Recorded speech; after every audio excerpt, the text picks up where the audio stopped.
A continuación, presentaremos el tema Justicia Social, Bioética y Ciudadanía Global. Desafíos y oportunidades desde la enseñanza de la medicina basada en la evidencia para una práctica en salud más equitativa y sostenible.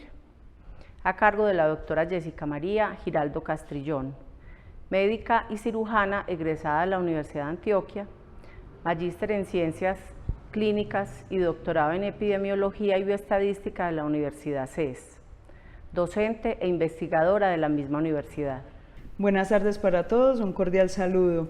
Durante mi presentación abordaré los siguientes temas: el contexto actual, los desafíos y oportunidades que nos presenta la medicina basada en la evidencia, la gestión del conocimiento y la toma de decisiones en salud actual y una propuesta de un modelo en el que podamos cambiar de enfoque para obtener mayor valor en la enseñanza y en la formación de nuestros médicos. La educación para la ciudadanía global persigue la educación de ciudadanos y ciudadanas críticos, libres, justos y solidarios. Los ciudadanos y ciudadanas globales participan y se comprometen de una forma activa en la vida ciudadana en todos sus niveles, tanto a nivel global como local, de ahí surge el concepto de glocal, e intentan transformar la realidad. A modo de introducción, debo decir que esta presentación surge de una serie de reflexiones de lo que viene sucediendo y observamos a diario, y de unas conversaciones con un grupo de docentes a propósito del libro de Andrés Oppenheimer, Sálvese quien pueda, que precisamente lo compartíamos en el año 2019. También en el tema de la educación, Yuval Noah Harari ha sido un importante pensador contemporáneo que nos trae 21 lecciones para el siglo XXI y nos habla de la importancia de la claridad en un mundo inundado de información irrelevante. Él dice que precisamente en la era de la información la claridad es poder.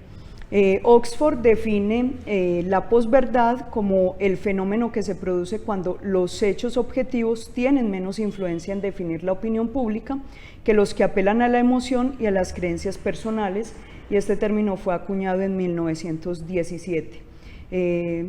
Harari precisamente es uno de los más críticos frente al tema de la posverdad y cómo esto ha permeado todas las esferas de nuestra vida actual, incluida la educación.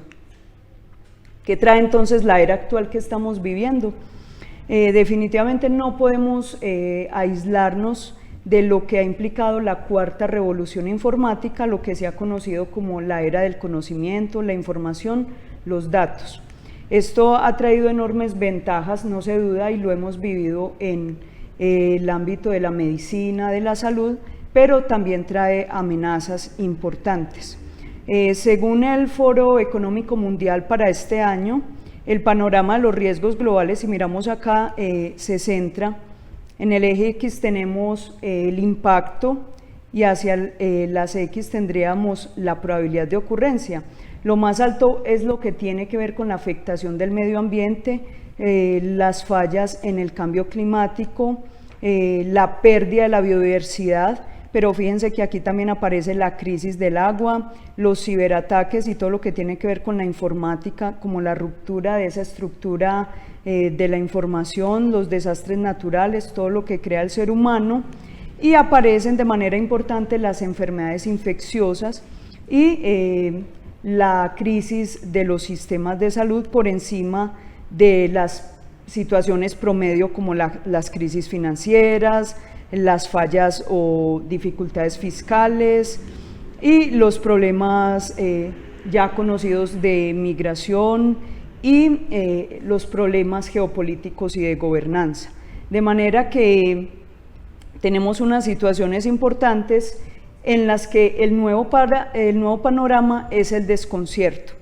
Ante el desconcierto y la incertidumbre surgen preguntas vitales acerca del tipo de desarrollo que estamos generando para las personas y para las comunidades. ¿Por qué se ha incrementado la pobreza, la inequidad, la afectación del medio ambiente? ¿El planeta será viable y habitable para las próximas generaciones, acaso para nuestros hijos? Y ante esas amenazas, descubrir y hacer consciente que podemos estar poniendo en riesgo nuestra propia supervivencia, surgió la necesidad de ser sostenibles. Entonces el término de sostenibilidad aparece desde la década de los 80, 1987, en el denominado informe de Brundtland, lo que se conoció también como la Conferencia de Río de Janeiro, y 10 años después se comenzó a hablar de la triple cuenta, que tiene que ver como esa búsqueda necesaria de un equilibrio entre el cuidado de la naturaleza, el cuidado de la humanidad, las personas y el crecimiento económico. Muchos han cuestionado y criticado si esto es posible, pero la apuesta definitivamente debe ser por buscar ese balance.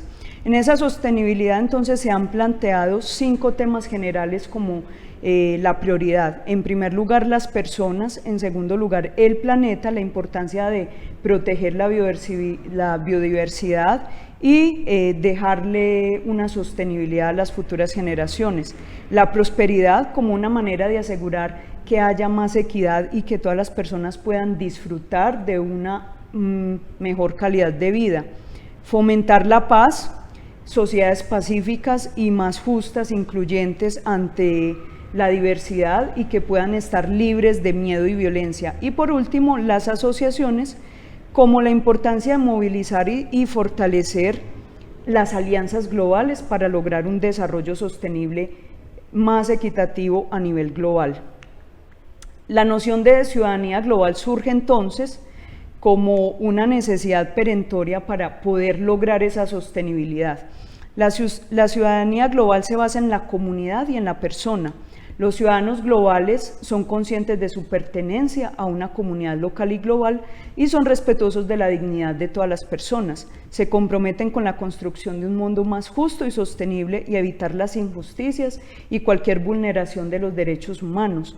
Respetan y valoran la equidad de género, la diversidad y las múltiples pertenencias identitarias de las personas y de los pueblos como fuente de enriquecimiento humano, y se interesan por conocer, analizar críticamente y difundir el funcionamiento del mundo en lo económico, lo político, lo social, cultural, tecnológico y ambiental.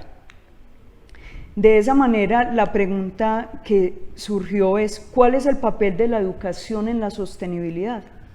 Tenemos actualmente, como les mostraba, que los sistemas de salud tambaleantes y con tensiones socioeconómicas importantes hacen parte de esas principales amenazas a la sostenibilidad.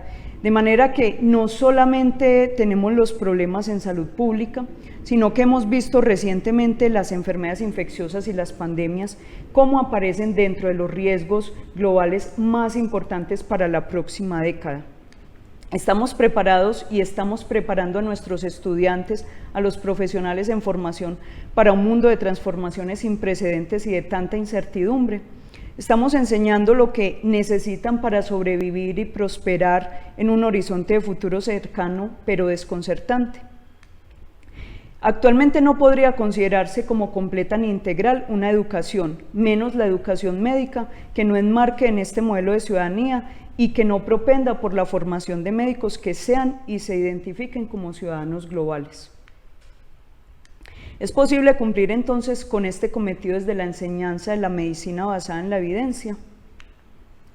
Desde el surgimiento de la medicina basada en la evidencia, siempre ha habido cierta controversia frente a este movimiento y algunos de sus detractores han pretendido mostrar que esta ha sido quizás un modelo, una estrategia o incluso un paradigma reduccionista frente al quehacer médico y las implicaciones que esto tiene para nuestros pacientes. Pero miremos rápidamente algo de la historia para comprender en qué contexto surgió la medicina basada en la evidencia. Inicialmente en los años, en la década de los 60 hubo un movimiento importante de mejora de la calidad clínica, es decir, ya se cuestionaba la importancia y el impacto que tenía el quehacer médico en la salud de las personas. Precisamente Archie Cochrane, a quien le debemos el nombre de una de las más importantes comunidades científicas y colaboraciones actuales, en 1972 hizo una crítica importante al quehacer médico, al decir que no teníamos un repositorio de toda la investigación y el conocimiento que se estaba gestando para ese momento y que esto dificultaba poder sistematizar nuestra experiencia y el conocimiento. Posteriormente se empezó a hablar de una medicina basada en pruebas Y no fue hasta la década de los 90 cuando el grupo de la Universidad de McMaster en 1992 publicó este importante estudio. En la cabeza de Gordon Guyatt, David Sacke y sus colaboradores publicaron este artículo que hablaban de una nueva aproximación en la enseñanza de la práctica de la medicina. Fijémonos pues que la medicina basada en la evidencia nació en el seno de cuestionar la calidad de lo que hacíamos frente a nuestros pacientes y cómo estábamos enseñando la medicina, si eso obedecía a una experiencia sistemática o obedecía a lo que sencillamente cada clínico y cada docente consideraba que debía enseñarse. ¿Cuáles han sido los resultados en salud entonces?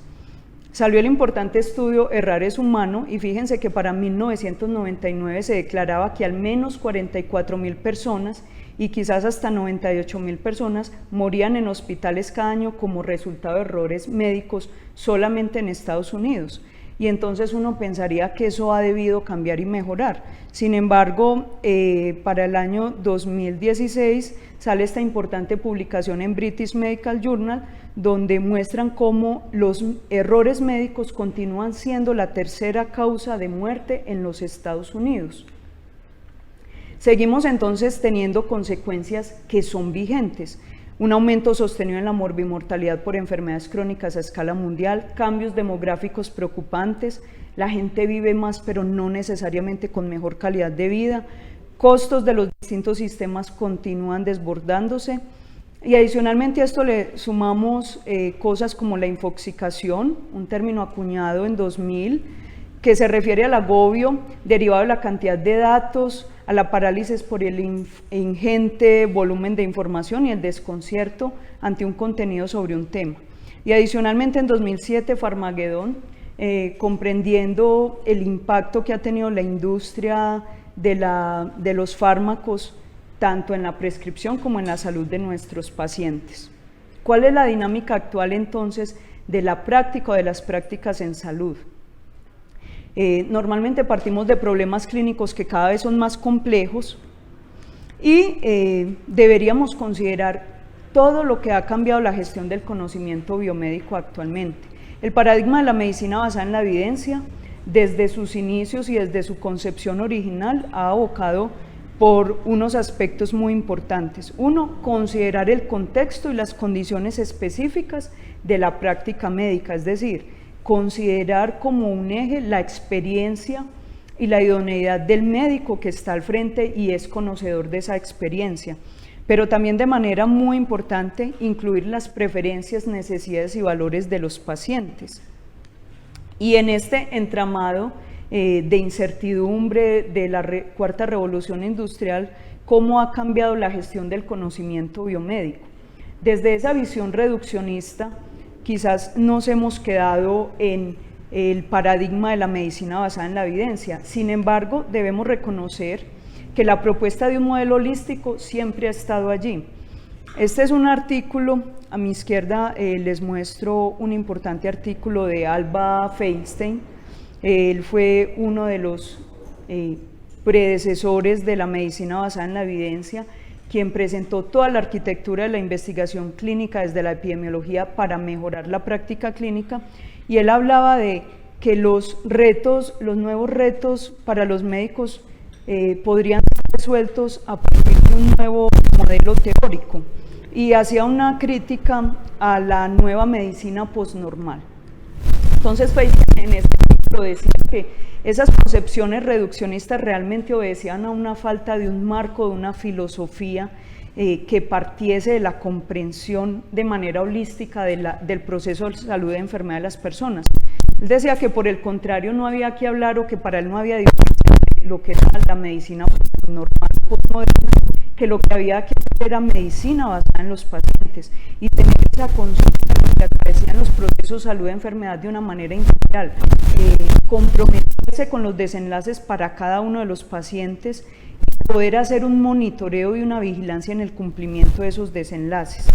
Y esto fue para el año 2002, y en 2017 sale esta publicación haciendo también una crítica como tal a la aplicación o práctica reduccionista de la medicina basada en la evidencia.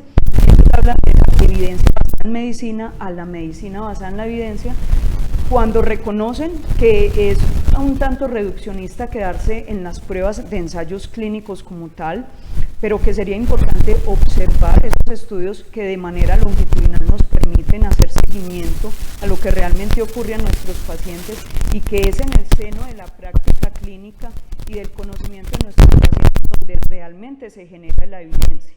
De manera pues que una vez más se muestra cómo haberse quedado en el proceso de la medicina basada en la evidencia no constituyó como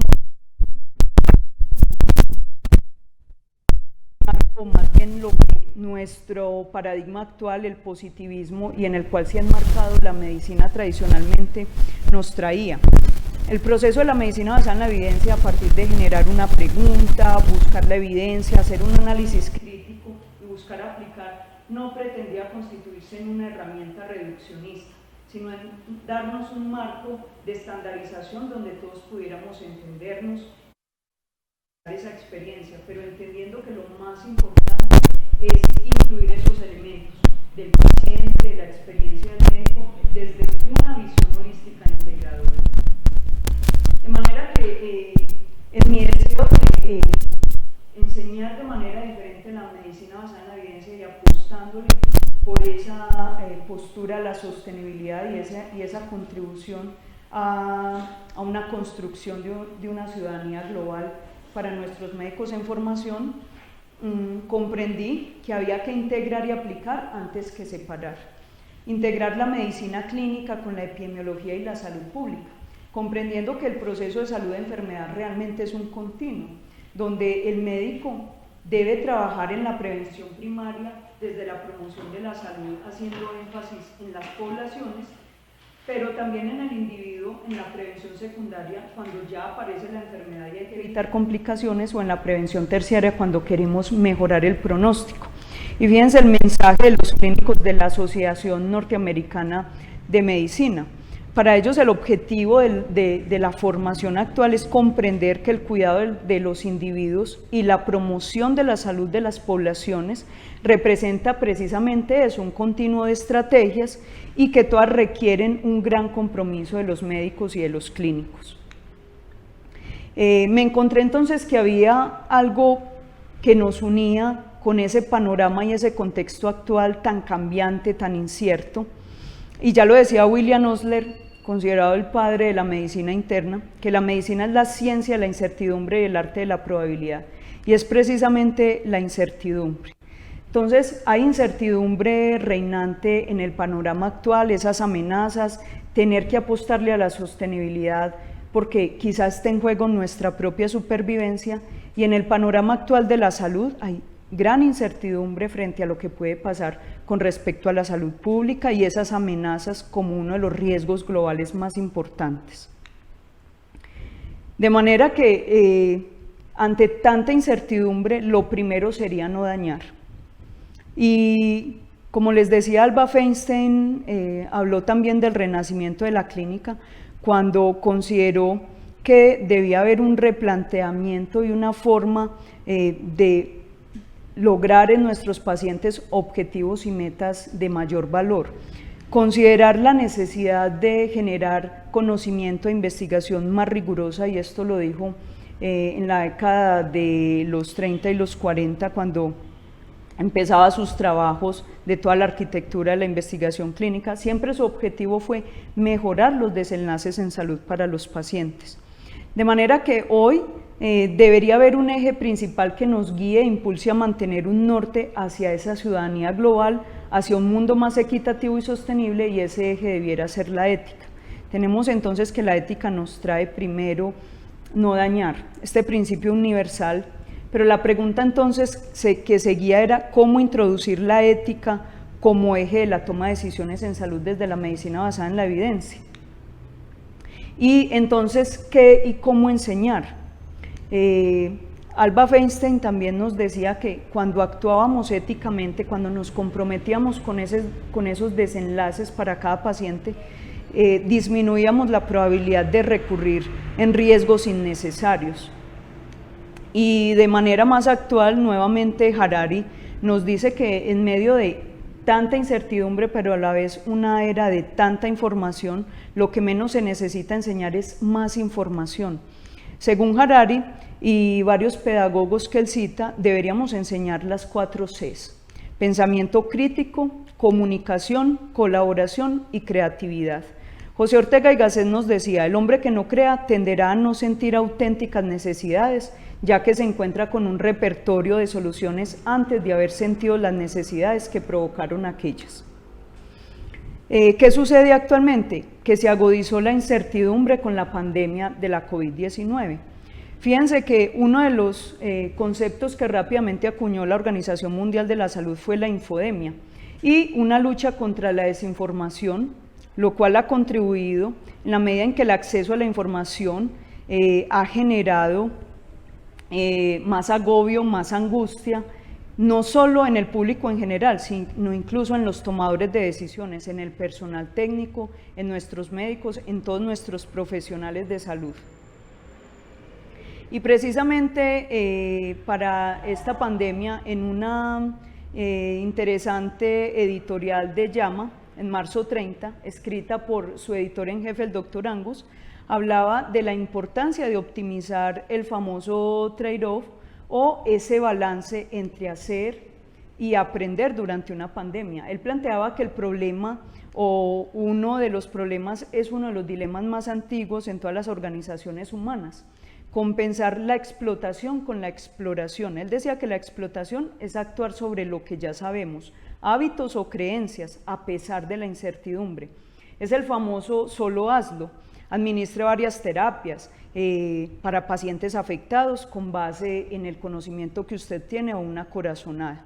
Pero la exploración son acciones tomadas para generar nuevos conocimientos y reducir la incertidumbre. Por ejemplo, evaluar terapias en medio de un ensayo clínico de manera más rigurosa y pensando más en nuestros pacientes. Actualmente con la pandemia se volvió un dilema, porque el personal de salud sencillamente no está preparado para hacer ambos casos y tenemos políticas precisamente y normas que han separado ambas cosas.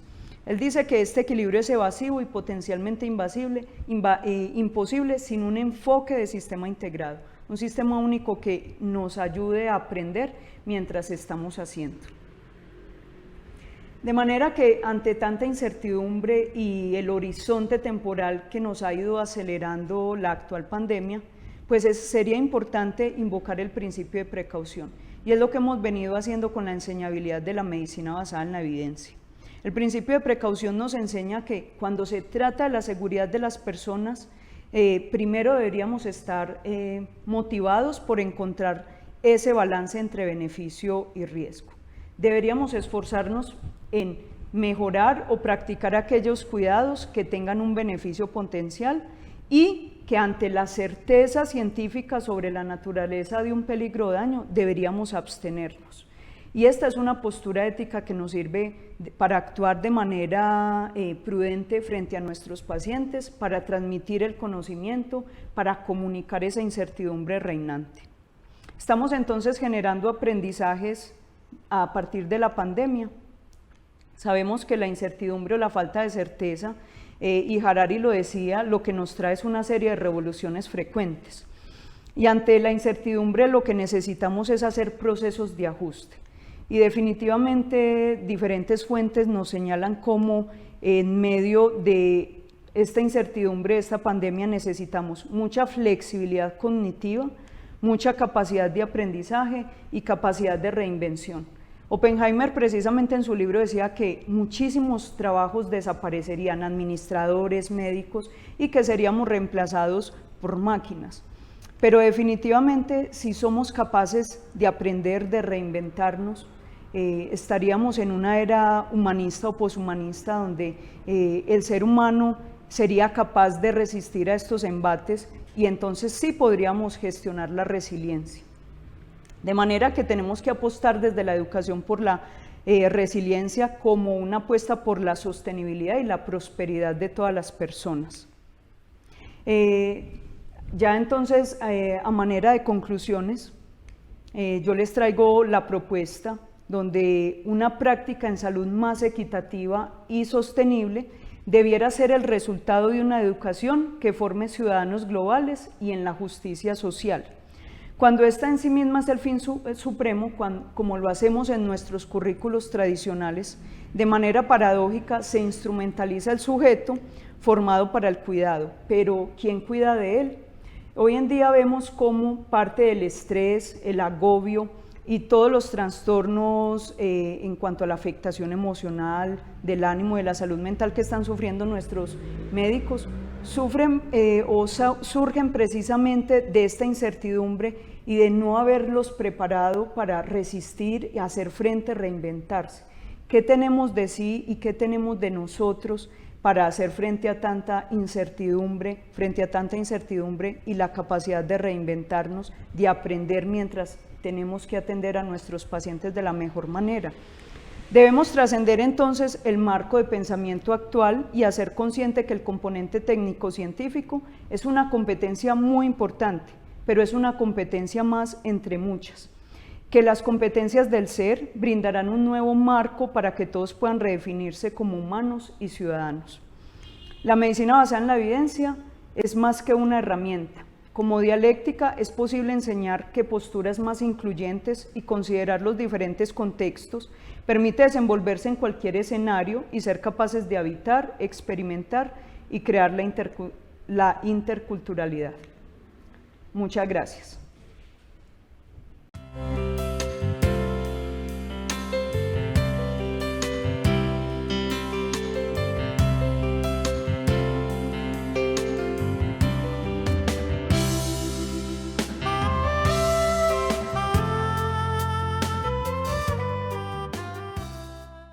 Los hábitos saludables salvan vidas. Realizarse el autoexamen, dejar de fumar, evitar el exceso de alcohol, tener relaciones sexuales seguras, realizar deporte, alimentarse saludablemente, son hábitos que previenen un alto porcentaje de todos los casos de cáncer. Unidos podemos vencer el cáncer. Unidos, Gobernación de Antioquia.